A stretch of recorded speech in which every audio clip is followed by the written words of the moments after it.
Hello everyone, आप सारे लोग अच्छे होंगे और स्वतंत्र दिवस मना चुके होंगे। आई होप सो आप पढ़ाई की ओर वापस आ जाते हैं, पढ़ाई वढ़ाई स्टार्ट कर दिया जाए। तो इतिहास की श्रृंखला में थे हम लोग, पैट एग्जाम को बेस बनाया हुआ था और हम लोग पढ़ रहे थे इतिहास।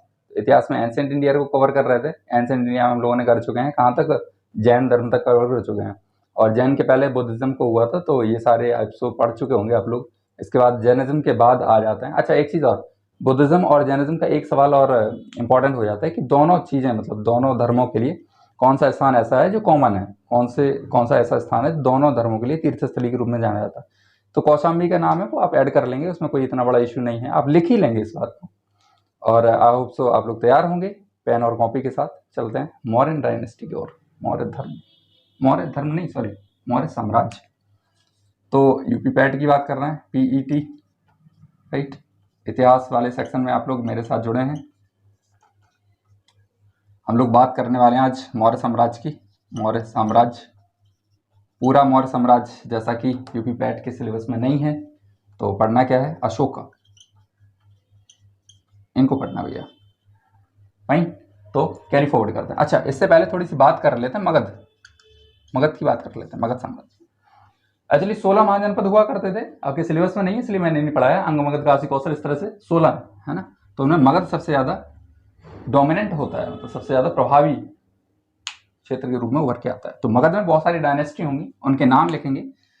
वहां से हो सकता है एक आध सवाल रख दें आपके साथ, तो थोड़ा जानते रहेंगे। क्रोनोलॉजिकल ऑर्डर में भी आपके लिए सहायता ही करेंगे वो, किस तरह से एक क्रोनोलॉजी बनी रहेगी, क्रम जिसे बोलते हो।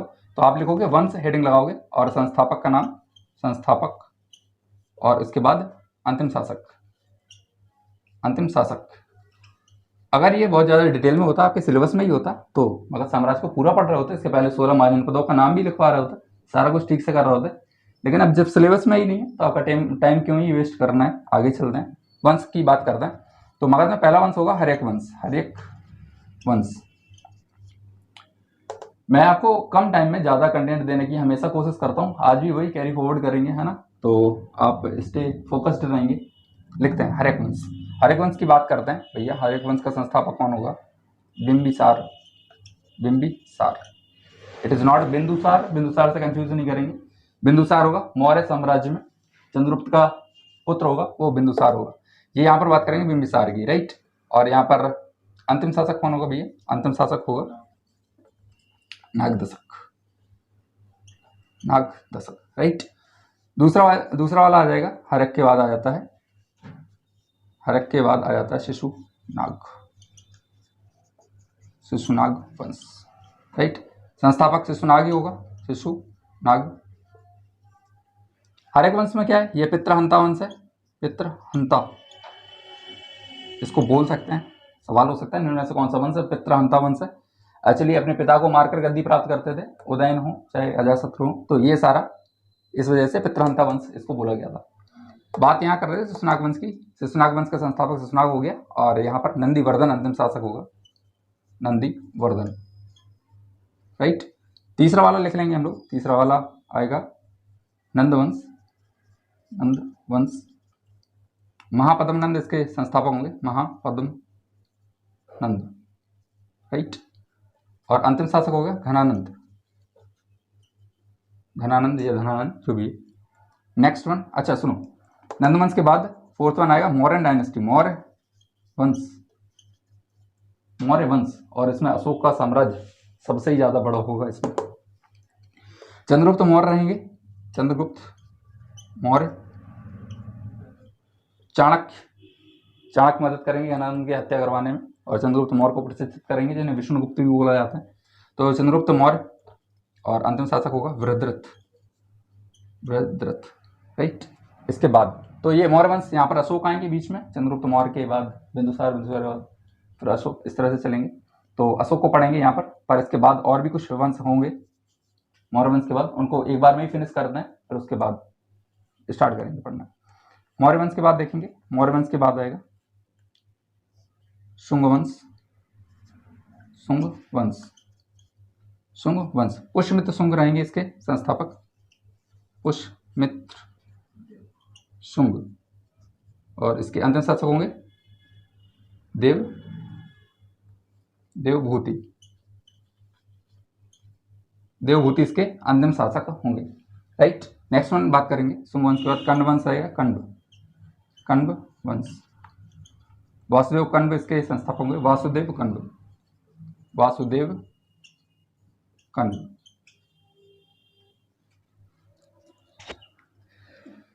भैया क्लास अगर समझ आया करे, ठीक लगा करे कंटेंट, तो उसको पढ़ लिया करो, समझ लो।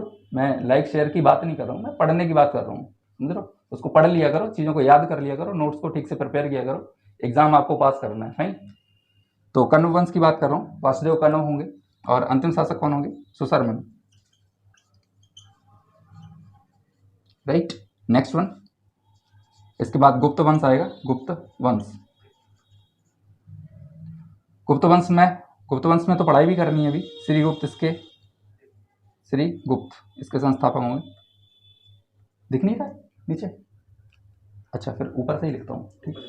हाँ, ऐसा करता हूँ। तो आप लिख चुके होंगे ये सारा। वापस आ जाते हैं मौर्य साम्राज्य पे। मौर्य साम्राज्य की बात करेंगे। अशोक, सुनो इनका थोड़ा बताता हूँ कैसे। बिंदुसार जो हुआ करते थे, इनके पिताजी थे बिंदुसार, अशोक के पिता, है ना। और उनके पिता रहेंगे चंद्रगुप्त मौर्य।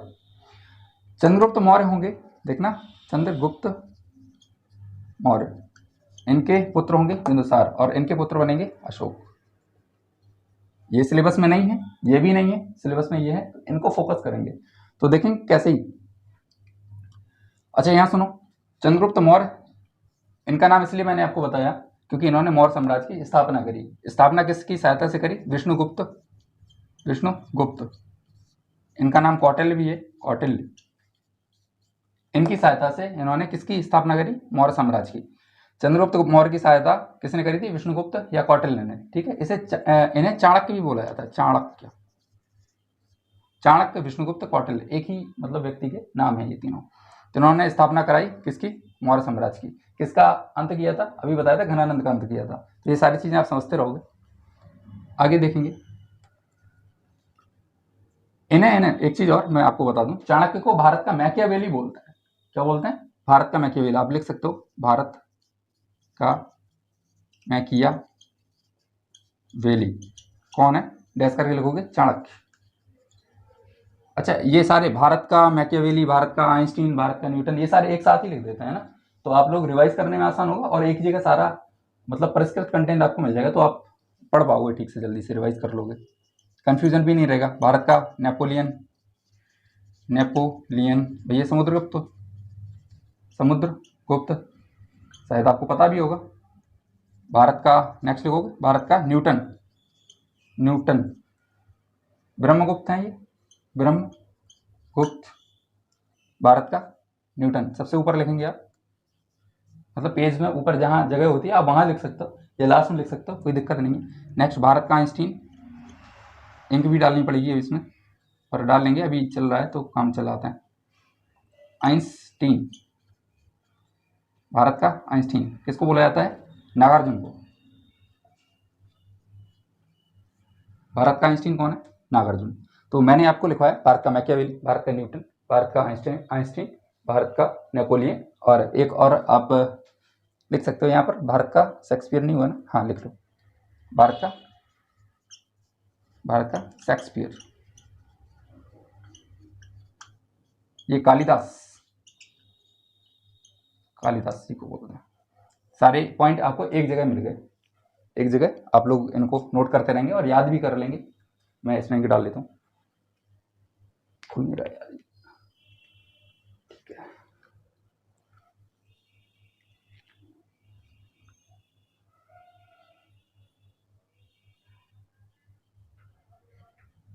ये लीजिए, हो गया।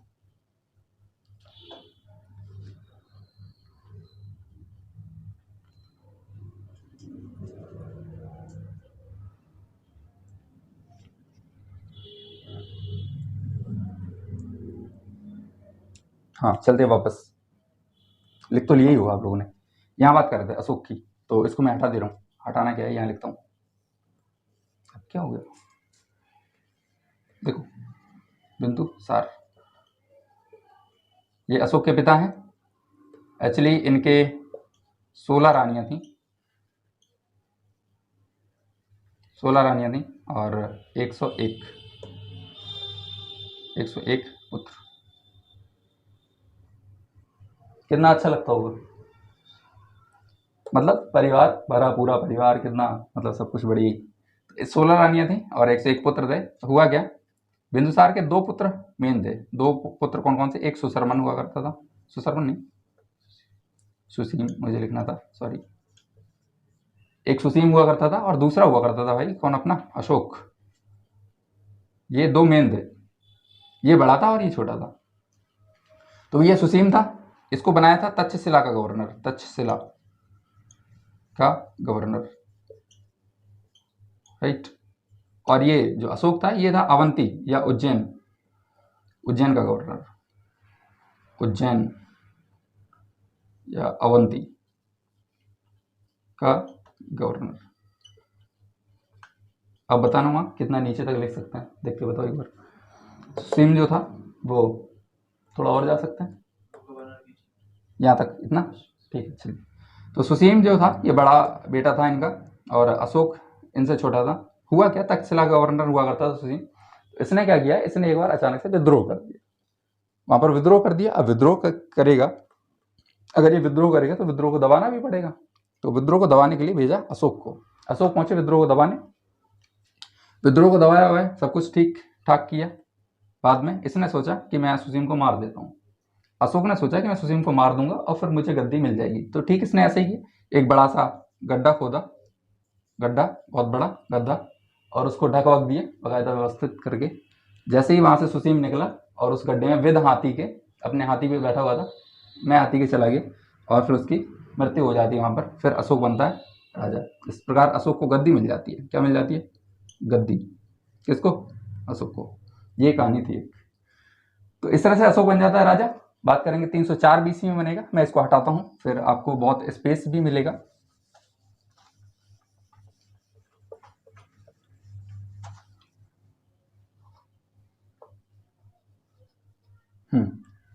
अशोक, राइट।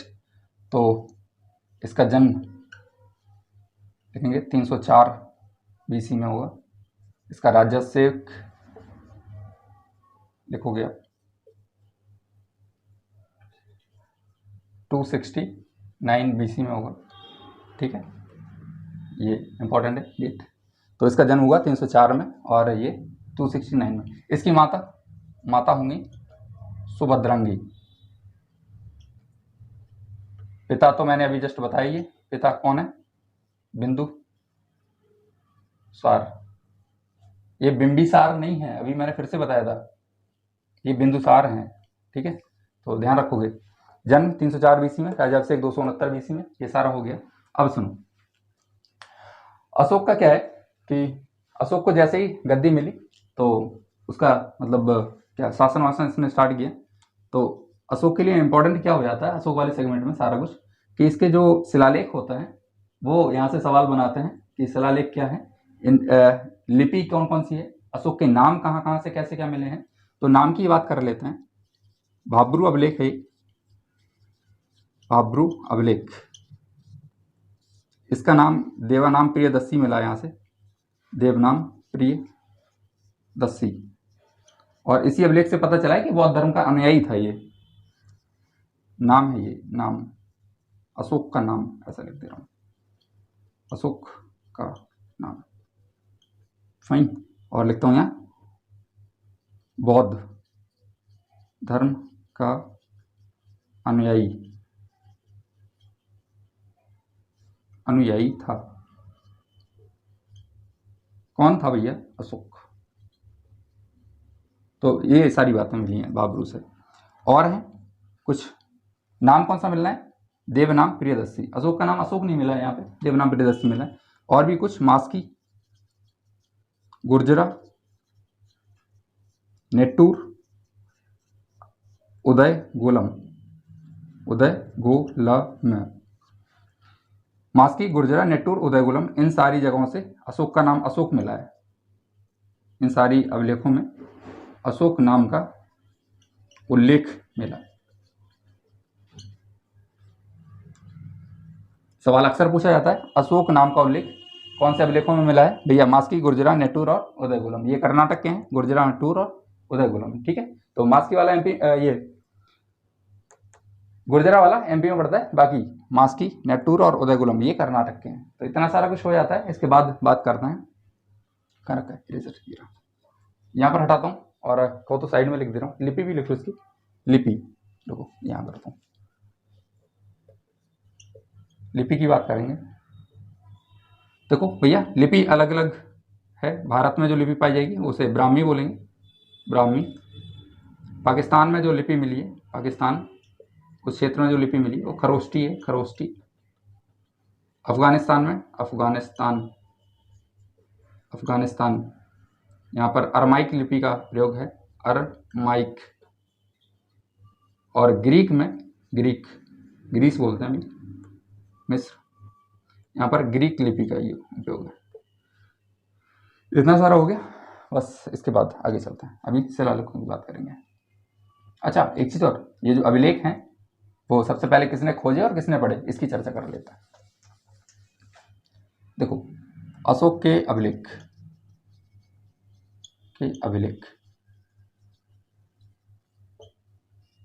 खोजकर्ता का नाम लिखेंगे, खोजकर्ता टी फैंथेलर। ये भैया 1750 में उन्होंने खोजे थे,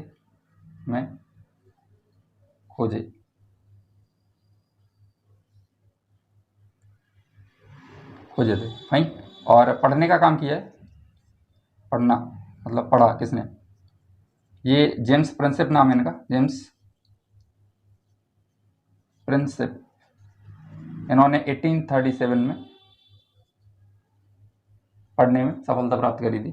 तो अशोक के लेखों को किसने खोजा, आपको पता होगा, टी फैंथेलर ने। नहीं पता था तो पता चल गया। अभी पढ़ा किसने था, जेम्स प्रिंसेप ने पढ़ा था। तो ये सारा ठीक है। अशोक ने, और लिखेंगे, अशोक ने बौद्ध धर्म की शिक्षा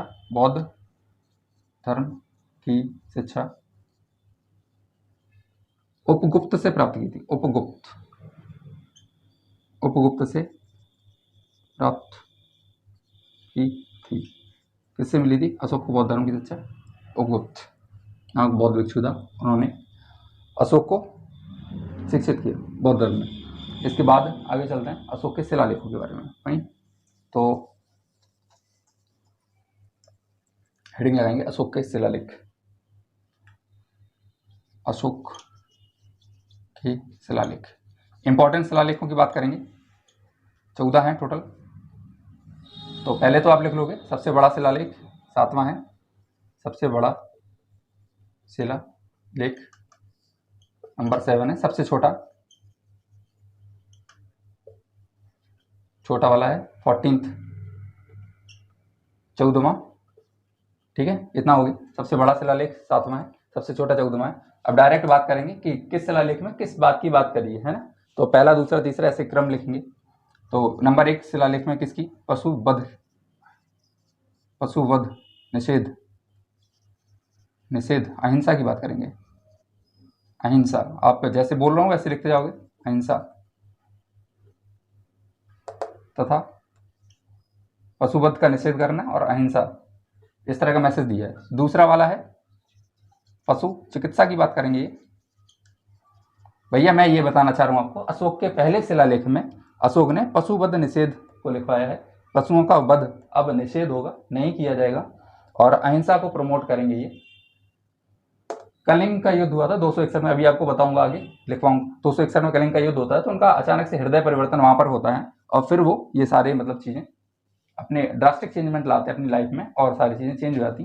तो अभी फिलहाल बात कर रहे हैं अशोक के शिलालेखों की, अब लोग लिखते जाएंगे।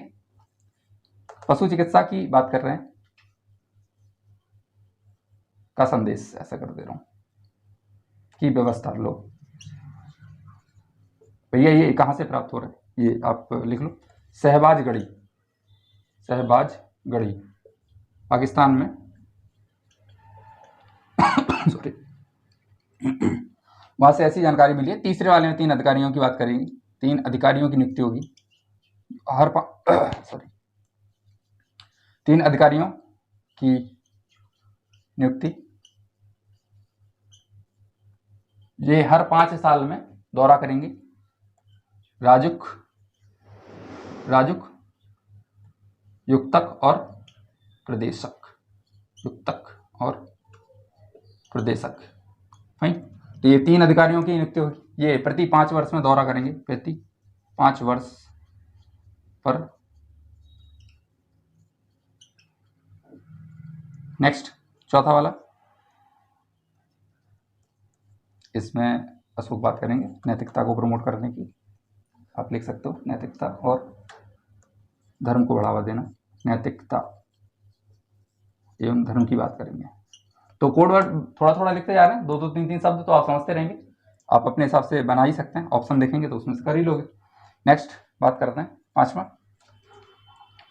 पांचवें में धम्म महामात्र की चर्चा होगी। धम्म महामात्र, इसका उल्लेख किया गया, ये पद बनाया था। नेक्स्ट,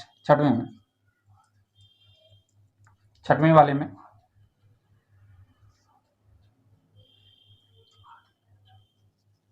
आत्म नियंत्रण, और इसमें यह भी कहा है कि अधिकारी कभी भी, मतलब दिख नहीं रहा है, अच्छा चलो 6 नंबर ऊपर लिखूंगा। इतना सारा नोट कर लिया होगा आप लोगों ने, यहाँ लिखता हूँ।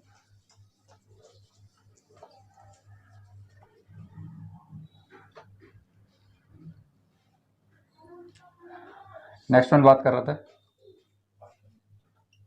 छठवें वाले में आत्मनियंत्रण की बात करी थी। आत्मनियंत्रण, इसका उल्लेख कराया गया है। और इसमें अशोक ने यह भी बोला है कि अधिकारी जन कल्याण के मामले से संबंधित, जन कल्याण के लिए किसी भी समय राजा से मिल सकते हैं, मतलब अशोक से मिल सकते हैं, राजा से मिल सकते हैं। राइट, ये सारा रहेगा। 7 नंबर, सभी जाति समुदाय के लोग एक साथ रहेंगे। समुदाय के लोग एक साथ एक जगह रहें, एक जगह मिलकर रहें, ऐसा इन्होंने संदेश दिया है। 8वें वाले में अशोक ने धम्म यात्रा की बात करी है, धम्म यात्रा।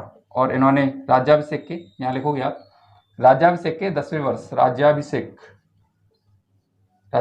के 10th ईयर, मतलब 10वें वर्ष में यात्रा करी थी। कहाँ की? गया की यात्रा की।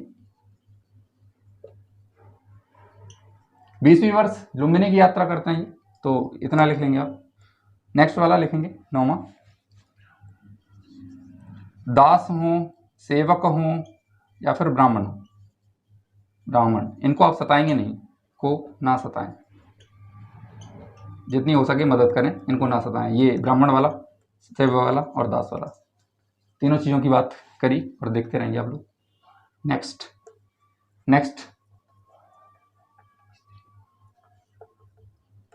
नंबर है 12, स्त्री महामात्र की चर्चा है या नियुक्ति, या कुछ भी लिखिए। स्त्री महामात्र लिख के छोड़ दे रहा हूँ भैया। कुछ एक इंपॉर्टेंट लिखेंगे आपको, 13 वाला कलिंग युद्ध का ही है, और वो आप समझते रहेंगे, है ना। तो इस तरह से चीज़ों को कंसाइज किया है। कलिंग वो वाले ही लिख लो, जगह तो है ही नीचे। कलिंग युद्ध का वर्णन लिखो 13। कलिंग युद्ध का वर्णन इसमें कर रहा था, और यहीं से ये अहिंसक हो गए थे। ये हुआ कब था? 261 BC में हुआ था। फाइन, 261 BC में हुआ था कलिंग का युद्ध। ठीक है, तो ये सारी चीजें अब लोग समझते रहोगे। यहाँ पर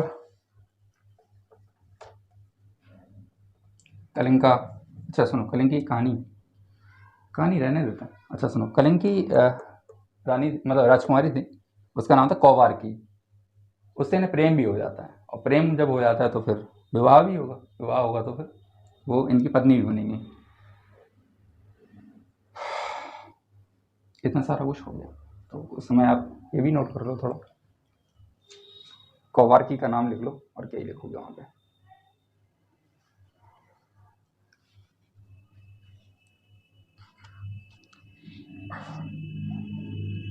लिख लो यहाँ कौवारकी। इस समय जब इनका युद्ध हुआ था तो उस समय राजा हुआ करते थे आगे, कलिंग के राजा अनंत पद्मनाभन हुआ करते थे। अनंत पद्मनाभन, पानी में होता यार। अनंत पद्मनाभन हुआ करते थे, और कौवारकी से इन्हें प्रेम हो गया था अशोक को, और यहीं से अहिंसक भी हो गए थे। एक बड़ी संख्या में उन्होंने लाशों को देखा, खून खच्चर को देखा, वहाँ पर हिंसा को देखा, तो उसके बाद इनका हृदय परिवर्तन हुआ। फिर उन्होंने बुद्धिज़्म को अडॉप्ट कर लिया। मैंने बताया उपगुप्त से इन्होंने प्राप्त की थी बुद्धिज़्म की शिक्षा। उसके बाद हो जाते हैं ये थोड़ा विनम्र हो जाते हैं, और बहुत ही ज़्यादा ड्रास्टिक चेंजमेंट इनमें आता है। तो बुद्धिज़्म के इनमें बहुत सारे लक्षण भी देखने को मिलते हैं। बाकी इन्होंने तो बुद्धिज़्म को अडॉप्ट कर ही लिया था, आगे चलेंगे तो ये शिलालेख इंपॉर्टेंट हो जाते हैं भैया। पहले में पशुवध का निषेध किया है, दूसरे में पशु चिकित्सा की व्यवस्था की है, तीसरे अधिकारियों की नियुक्ति करी है। अधिकारी प्रति 5 वर्ष के समय में, मतलब 5 वर्ष के अंतराल पर जाएंगे, दौरा करेंगे। नैतिकता धर्म की बात 4 नंबर में करी है, और धम्म महामात्र की बात करी है 5वें वाले में। आत्मनियंत्रण दिख रहा है, या किसी भी समय राजा से मिल सकते हैं ये। और इसके बाद सभी जाति समुदाय के लोग एक जगह और एक साथ रहें, तो इस तरह की बात करी है।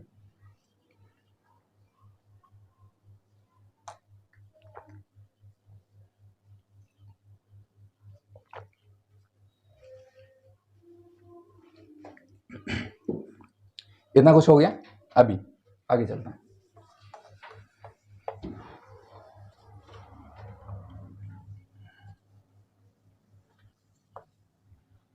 देखो कुछ स्तंभ लेख हैं, स्तंभ लेख।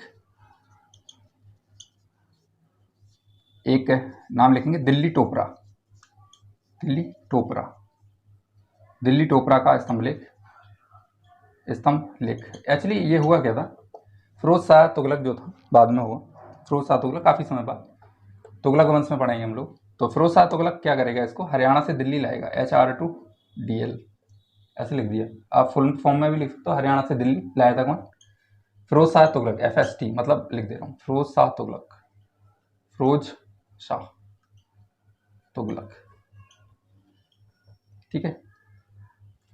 एक और है दिल्ली मेरठ वाला, दिल्ली मेरठ, दिल्ली मेरठ का भी, ये भी FST का है। FST मतलब इसी को लिखा मैंने, FST फिरोज शाह तुगलक, समझते रहोगे ये, इसको भी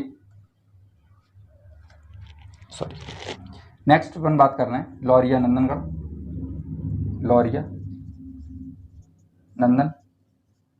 नंदनगढ़ का स्तंभ लेख, ये कुछ एक स्तंभ लेख हैं, ये आपके लिए इंपॉर्टेंट हो जाता है, बस इनका नाम जानते रहेंगे। किससे रिलेट करते हैं ये, अशोक से ही भैया रिलेट करते हैं। अशोक का स्तूप, सबसे इंपॉर्टेंट नाम आता है सांची का, सांची का स्तूप, का स्तूप। MP रायसेन में पड़ता है ये, रायसेन, MP रायसेन में। तो ये नाम आप याद रखोगे। सांची का स्तूप किससे रिलेट करता है, अशोक से रिलेट करता है। अच्छा एक चीज और, पुष्यमित्र शुंग ने इसका तोड़वा दिया था, पुष्यमित्र शुंग ने तोड़वा दिया था, तोड़वा दिया था। और पुष्यमित्र शुंग का लेख है, सॉरी स्तूप है, उसका नाम है भरहुत का स्तूप। आप यहाँ लिख लो, यहाँ लिख लो भरहुत का स्तूप। तो आगे लिखेंगे, आगे लिखेंगे, ये हो गया अशोक का स्तूप हो गया।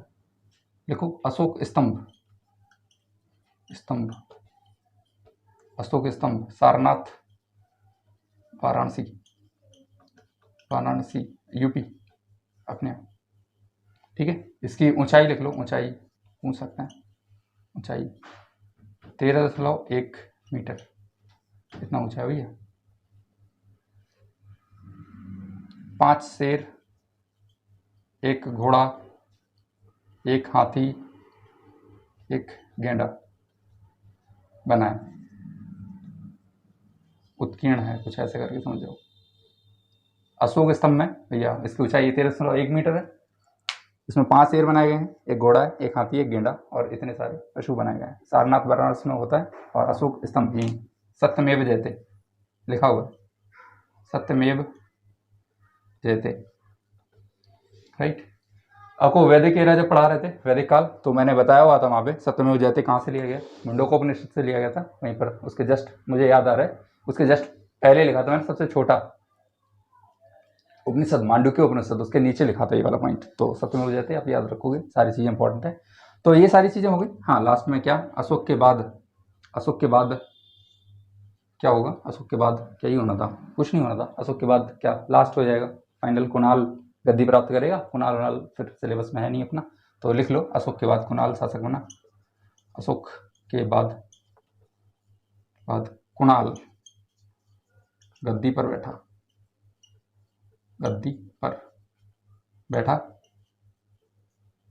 और ये तो पता ही है, अशोक मौर्य शासक था। अच्छा, अशोक के समय पूरे मौर्यन डायनेस्टी में सबसे बड़ा साम्राज्य बन गया था। सबसे बड़ा साम्राज्य अशोक का ही था। थोड़ा सा साउथ का एरिया छोड़ दो, आगे अफगानिस्तान से लेकर इधर तक पूरा। हाँ, लिखना ये था कि मौर्य का अंतिम शासक, मौर्य वंश का अंतिम शासक। और ये तो लिखवा दिया मैंने, क्या ही दोबारा लिखवाना है, लिस्ट बनवाई दी वो शुरुआत में ही, उसमें हो गया। तो इतना सारा फिर फिनिश कर सकते हैं। यहाँ पर वृद्धत का नाम लिखना हो दोबारा से आप लिख सकते हैं। यहाँ पे मौर्य वंश का अंतिम शासक वृद्धत है। तो इतना सारा करके मेरे हिसाब से इतना मच मोर इनफ है। पैट के लिए तो क्या ही बहुत ज़्यादा पूछेंगे ये लोग, इतना पूछेंगे तो आप कर पाओगे। बस इस सारे कंटेंट को आप लोग तैयार कर लोगे। और आज के लिए सिर्फ इतना ही। Thank you very much. सारी चीज़ों को देखते रहेंगे और पढ़ते रहेंगे। फिलहाल पढ़ना जरूरी है और पढ़ते रहेंगे, सही दिशा में तैयारी करते रहेंगे। I also best of luck for you all. Thank you.